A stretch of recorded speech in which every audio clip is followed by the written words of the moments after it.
Zay ny amin'ny tanginy fa no tanterana androany kosa ny fionnan'ny fikambanana Amito sy ny Amito Zahana ny Amical des Cadres de Toamasina mahatsapa moa izy ireo fa mampisara bazana tanteraka ny vahoaka ny fisian'ny krizy eto amin'ny firenena tokony asandratra avo araka izany hoy izy ireo ny fihavanana malagasy.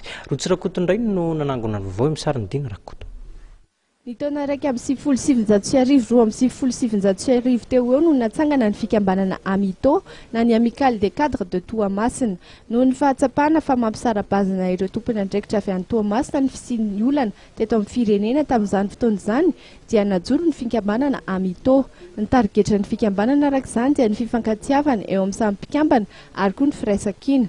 Maro tamin'ireo mpikambana moa no ny tsara toerana ary tonga eto an-drenivohitra ny ankabeazany ka izany ihany koa no nahatonga ny nananganana ny Amito Za na ny zone Antananarivo.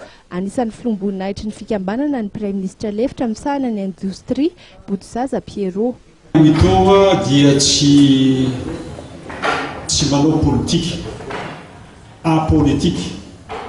Io Amito io dia tany Tamatavy voalohany tamin'ny taona 91-92 teo angamba tsy nisy ny hevitra hoe tokony andrea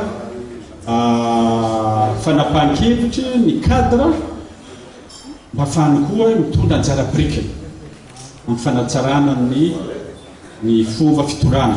Mpikambana miisa 10 eo amin'izao fotoan'izao no mivondrona ao amin'ny Amito ary na dia misy tsy fitoviana aza ny fifirehana ara-politika dia tsy manao politika ny fikambanana.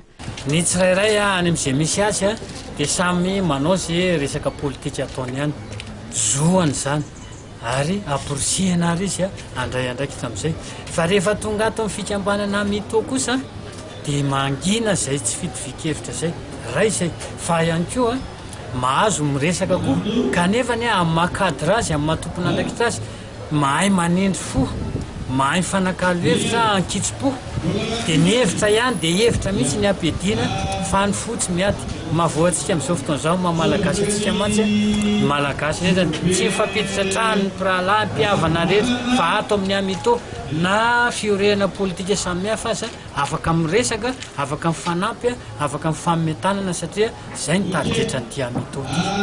Androany moa no tanterana ny fionana voalohany ho an'ny taona 2024 ary koa ny fifampiarabany ny fikambanana na hatratry ny taona.